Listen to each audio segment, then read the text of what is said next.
She came every Friday, always alone, always the same sad smile, until the Friday she didn't leave. I have run this bookstore for 11 years. I have watched people fall in love between these shelves, teenagers reaching for the same paperback, older couples arguing gently over who gets to read first. I have seen first dates and breakups and everything in between. I thought I had seen it all. I thought I was done being surprised by love. I was wrong. And if you have ever fallen for someone slowly without meaning to, without even realizing it was happening until it was far too late to stop, then you already know exactly how this story ends. The question is how it began, and that, I think, is the part worth telling. My name is Ellen. I am 43 years old, and I own a bookstore called The Margin on a quiet side street in the kind of city that still has quiet side streets. It is not a large store. The ceilings are low, the lighting is warm, and every shelf is slightly overcrowded in a way that feels intentional, even though it is not. There is a reading chair in the back corner that is too comfortable for anyone to sit in briefly. People come in for 5 minutes and stay for an hour. I have always considered that a success. I moved here from another city 12 years ago after the end of a relationship I had believed would be the defining one of my life. Her name was Sarah, and I loved her the way you love something you are terrified of losing, which is to say, badly, anxiously, with too much grip and not enough ease. We were together for 4 years. When it ended the way all slow disasters do, not with a single breaking point, but with an accumulation of silences that finally became too heavy to carry. I packed what I could fit in a car and drove north. I found the storefront by accident, the way I have found most of the good things in my life. The lease was affordable. The previous tenant had left behind several wooden shelves in good condition.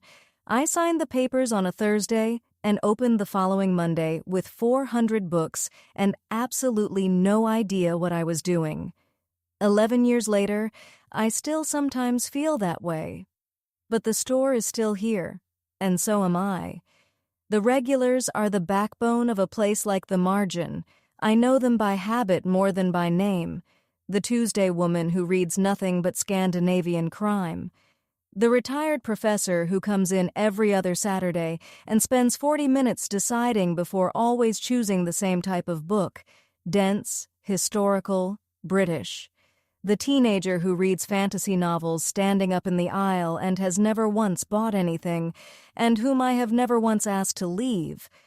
And then, on the first Friday of October, a woman I had never seen before walked through my door in the rain. She had no umbrella. Her dark coat was wet at the shoulders, and her hair, dark brown, cut to just below the jaw, was damp at the edges. She paused just inside the door for a moment, the way people sometimes do when they step out of the cold and into warmth. That brief, full-body exhale. Then she looked around the store with an expression I could not immediately read. Not lost, not browsing, something in between. She moved through the shelves the way a person moves through a place they have been before, even if they haven't. Unhurried, purposeful. Her fingers trailed along the spines lightly, not pulling anything out, just reading the titles as she went. She made her way to the literary fiction section in the middle of the store, my personal favorite section, not that the layout is designed to show that, and stopped. She stood there for a moment. Then she reached out and pulled a copy of The Hours from the shelf. She stood right there in the aisle and read the first page. Not the back cover, not the blurb. The first actual page of the book, standing in her wet coat, the store quiet around her. I watched her from behind the counter, pretending to organize a stack of invoices that did not need organizing. She read the whole first page. Then she closed the book, tucked it under her arm, and walked to the counter. She set it down, looked at the price sticker, looked at me. "Do you have a loyalty card scheme?" she asked. "No," I said. "Sorry." She nodded like she had expected that. She paid in cash. exact change, and she left. I told myself I would not think about her again. I was wrong about that too. She came back the following Friday at almost exactly the same time. 4 in the afternoon, give or take 10 minutes. This time it was not raining, but she still wore the same dark coat. She went directly to literary fiction, spent about 15 minutes, and bought a collection of short stories by Alice Munro. She did not speak beyond the transaction. I did not push. In 11 years of running a bookstore, I have learned that some customers want conversation and some want silence, and it is a specific kind of arrogance to assume everyone wants what you are offering. The third Friday, she bought a novel by Maggie O'Farrell. The fourth Friday, a book of essays by Joan Didion. The fifth Friday, she stood in front of the poetry section for a long time, long enough that I noticed, and left without buying anything. She looked for just a moment as she passed the counter, like she was going to say something, but she didn't. The bell above the door rang and she was gone, and I spent the rest of the afternoon wondering what she had been about to say. The sixth Friday, she came in and put a book on the counter and looked up at me and said, "Do you actually read all of these? Or is that just something bookstore owners say?" I laughed. It came out louder than I intended, a real laugh, unguarded. I realized as it happened that I had not laughed like that in quite some time. "I read most of them," I said. "Not all. There are some I keep meaning to get to." "Which ones?" I pointed to a stack on the corner of the counter. Books I had ordered because they seemed important, books customers had recommended, books that had been sitting there in a quiet, patient accusation for the better part of 6 months. She looked at the stack, picked up the one on top, turned it over, read the back, put it down. "You should read that one first," she said. "It's better than it looks." "Have you read it?" "Twice." I looked at her then, really looked, in the way I had been carefully not doing for 5 weeks. She was around my age, I thought, maybe a year or two younger. There were faint lines at the corners of her eyes that appeared when she looked at something closely, which she seemed to do often. She had the kind of face that was not immediately striking, but became more interesting the longer you looked at it. Specific, I thought. That was the word. She looked like a specific person. "I'm Ellen," I said. "Claire," she said, and that, after 6 Fridays of silence, was how it began. After that, she started staying longer. 10 minutes became 30. 30 became an hour. I started making 2 cups of tea without thinking about it. I have a small electric kettle behind the counter, a habit I developed in the early years when the winters were long and the foot traffic was slow. I would make one for myself, and I would find myself making a second, setting it on the counter at a natural distance from my side, close enough to be an offering, far enough to not be an assumption. She never commented on the tea. She just picked it up and drank it, and that was that. She started bringing things. The third week after we had exchanged names, she came in with a paper bag from the bakery 2 streets over. 2 almond croissants, still warm. She set the bag on the counter without ceremony and said nothing about it, just opened her bag and pulled out the book she was returning to talk about. I ate my croissant. She ate hers. We argued gently about whether the ending of the novel she had bought 2 weeks ago was earned or lazy. She thought it was lazy. I thought it was brave. Neither of us convinced the other. She came back the following Friday. Looking back now, I should have known. The tea, the croissants, the way she always chose the chair on the customer side of the counter that put her closest to where I usually stood, the way the conversation always found its way from books to something more personal, some small true thing about one of our lives, offered carefully, like something fragile being passed between 2 people who both know they might drop it. I should have known. But grief has a way of convincing you that you don't deserve good things. And I had been grieving, not dramatically, not visibly, but steadily, for longer than I had admitted to myself. It was a Friday in November, dark outside by 5 o'clock, rain again against the windows when she told me about her marriage. I had asked, carefully, why she had moved to this part of the city. It seemed like a small question. It turned out to be a large one. "I moved here after my divorce," she said. She said it plainly, the way people say things they have made peace with but still carry. 8 months ago, I needed somewhere that didn't already know me. "How long were you married?" 7 years. She turned her cup in her hands. 6 years too long if I'm honest, but I'm only honest about that in retrospect. I waited. She seemed like someone who knew how to continue when she was ready. "He was a good man," she said. "He is a good man. I want to be clear about that. He wasn't cruel, or absent, or dishonest. He was just very certain about what life was supposed to look like, and very certain that I agreed with him. And for a long time, I let him be certain about that, because it was easier than explaining that I didn't." "What did you disagree about?" She was quiet for a moment. Then she said, "Everything small, nothing dramatic. The kind of disagreements that don't look like anything from the outside." She looked at the shelf nearest to her. Poetry, as it happened.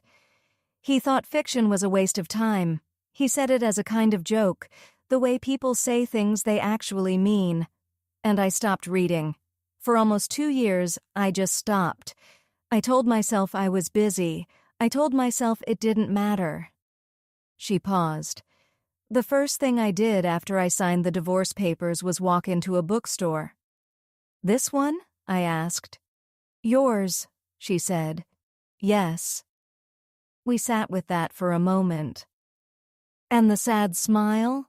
I said. I hadn't planned to say it. It came out before I had decided whether to say it. She looked at me. "What sad smile?" "When you first came in, and for a few weeks after, you had this—" I tried to find the word. It wasn't unhappy exactly.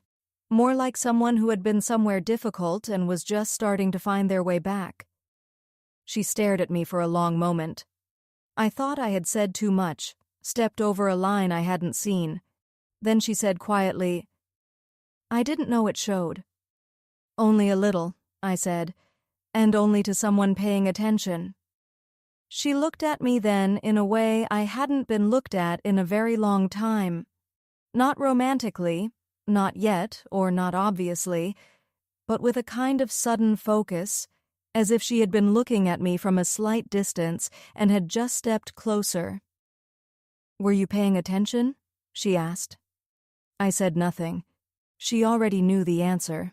December came, and with it the particular quality of December in a bookstore, the smell of cold air carried in on coats, the heightened urgency of people who need gifts and have run out of ideas, the shorter afternoons that made the warm light inside feel more like shelter and less like just a shop. I was busier than usual. Claire started coming midweek as well as Fridays.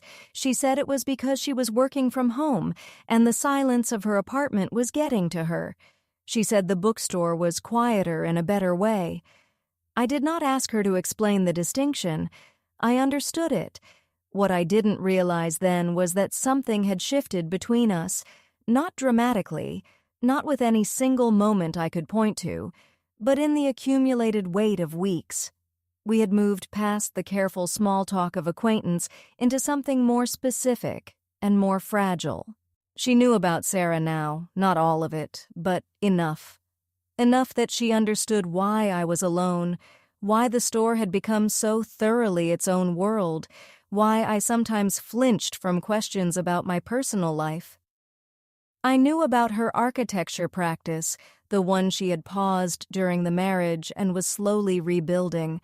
I knew she had a sister in Edinburgh she was close to, and parents in the Southwest she was complicated by. I knew she could not stand coffee but drank it anyway in the mornings. a habit of self-punishment she had not yet managed to break.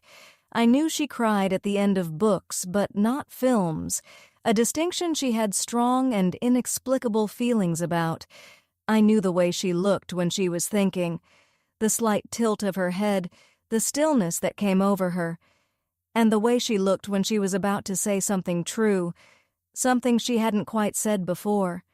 A brief pause, a breath, like a small door opening. I noticed all of this.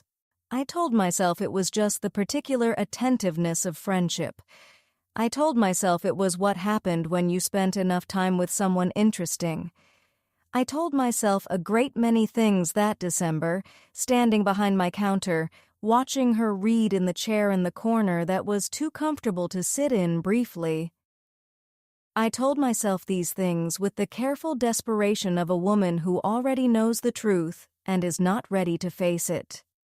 There was an afternoon in the second week of December when something happened that I have thought about many times since. It was a Wednesday. We were talking about a book she had just finished. I cannot now remember which one. And she was explaining why the ending had moved her, and she was doing the thing she did when she talked about something she cared about, leaning forward slightly, hands moving, the words coming faster and with more color. I was listening, and I was also not quite listening because I was watching her face and thinking something I had no business thinking, and then she stopped mid-sentence. "What?" I said. "You're not listening," she said, but she was smiling when she said it. "I am," I said. "You were explaining why the last chapter worked when the rest of the book didn't." "That's not what I was saying." "Then I wasn't listening," I admitted. She looked at me, and there it was again, that focus, that slight closing of distance. The world outside the window was gray and cold, and the heating in the store made a faint clicking sound it always made in winter. And there was a customer in the back of the shop who had been there for 20 minutes, and none of that was what I was aware of. What I was aware of was the 3 feet of counter between us and the strange quality of the silence that had opened up in the space where the conversation had been. She looked away first, picked up her cup. "I should let you work," she said. "You don't have to," I said. "I know," she said, and gathered her coat and her bag and left. I stood at the counter for a long time after the door closed. The customer in the back eventually brought a book to the till, and I processed the sale and said all the right things. And when they left, I stood very still and understood, with a clarity that felt almost physical, that I was in serious trouble. I have never been someone who acts on feelings quickly. Some would call this caution, some would call it cowardice. Sarah used to call it emotional delay, and she did not mean it kindly. But I have always needed time to understand what I am feeling before I can do anything about it, and what I felt about Claire was something I was still, even now, in the process of understanding. What I knew was this. I thought about her between Fridays. I noticed when a book came in that she would like and set it aside. I found myself, in the evenings after closing, sitting in the chair in the back corner, the one customers loved, the one I never usually used, and thinking about conversations we had had, replaying them slightly differently in my mind, wondering what I would have said if I had been braver or quicker or less careful. I knew I had not felt this way in a very long time, maybe since Sarah, maybe longer than that, and I knew, this is the part I find hardest to explain, I knew that she felt something too. I am not a person who assumes these things. I am, if anything, someone who undercounts, who looks for reasons to doubt. But there is a quality to being in a room with someone who is paying attention to you in a particular way, and it is unmistakable when you know it. She was paying attention to me in a particular way. The question was what either of us was going to do about it, and the answer, for most of December, was nothing. We were, both of us, women who had loved badly before, who had learned the specific grief of a relationship that ends not with drama but with distance, who were, in our different ways, still in the slow work of rebuilding something interior, something that had been worn down over years by being not quite seen. I think we were both afraid of the thing we wanted because we both knew what it cost when it went wrong. And I think, looking back with the clarity that only time allows, that if it had been left to either of us alone, nothing would have happened at all. We would have gone on being what we were, two women who drank tea in a bookstore on Fridays and talked about books and did not say the thing underneath all the other things. But then came the Friday before Christmas, and everything changed. I had been expecting her at 4 as usual. 4 o'clock came and went. I told myself she was running late, 4:30. I made her tea and then let it cool and told myself this meant nothing. 5 o'clock. A customer came in looking for a last-minute gift, and I helped them with a patience I did not entirely feel, and when they left, the shop was quiet in the particular way it gets when you are waiting for something. At 6:05, I turned the sign on the door to closed. I started counting the till. I told myself very firmly that it was fine, that people missed things, that she had not called because we had never exchanged numbers, a fact that now struck me as extraordinary given how much time we had spent together. I told myself this meant nothing. And then, at 6:14, the bell above the door rang. I had forgotten to lock it. She came in out of breath, still in her work coat, her cheeks flushed with cold and exertion. She was carrying the paper bag from the bakery, and her large work bag was slipping off one shoulder, and she was clearly, visibly, a person who had run some part of the distance between wherever she had been and here. "I'm so sorry," she said, before she had fully closed the door. "I had a client meeting that went 3 hours over, and I couldn't get away, and I didn't have your number." "It's all right," I said. "I kept thinking I'd be there in 20 minutes, and then it was another hour, and—" She stopped, looked at me, set the paper bag on the counter. "I'm sorry," she said again, quieter this time. "I didn't want you to think I wasn't coming." The shop was very quiet. I looked at her, breathless, apologetic, standing in the closed bookstore on the Friday before Christmas with a bag of pastries she had carried across however many blocks at a run because she had not wanted me to think she wasn't coming. And I thought, this is the moment, right here. But I did not say that. I am, as I have noted, someone who takes time. What I said was, "I made your tea an hour ago. It's cold now." She stared at me for a moment, and then she laughed. Not a polite laugh, a real one, the unguarded kind. "Of course you did," she said. "I can make fresh." "Don't you dare," she said. "Cold tea is fine. I earned cold tea." We drank the cold tea and ate the pastries she'd brought, shortbread this time, Christmas shapes, slightly crushed from being carried in a bag at speed, and we talked for a long time about nothing in particular, the way you talk when you are both aware that the real conversation is underneath the one you are having. The store was dim. I hadn't turned on all the lights after closing, just the ones near the counter. Outside, the street had gone quiet, and it had started to snow, lightly, the kind of snow that doesn't settle but makes the night look softer. At some point, she put down her cup and said, "Can I tell you something?" "Yes," I said. She looked at the counter between us. Then she looked up. "I came back the second Friday because of you. Not the books. I mean, I love the books, but it was because of you." I said nothing. My heart was doing something complicated in my chest. "I didn't realize that was what it was," she said. "For a while, I told myself I was coming for the atmosphere, or because it was close to work, or because the selection was good, which it is." A small pause. "But it was you, and then I did realize it, and I didn't know what to do with that, so I just kept coming on Fridays and hoping eventually I would figure it out." "Have you figured it out?" I asked. She looked at me steadily. I think I ran 4 blocks in the snow on the Friday before Christmas because you made me a cup of tea I was never going to drink in time, she said. So yes, I think I have. The silence that came after that was not empty. It was very full.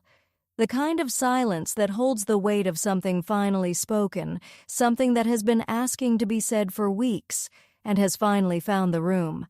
I came around the counter. I did not plan to.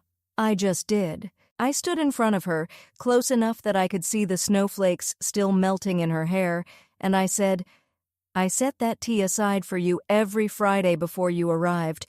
I don't know when I started doing that. I just know I did." She reached out and took my hand, carefully, like something she was not sure she was allowed to have. "Ellen," she said, and that was all she said. Just my name.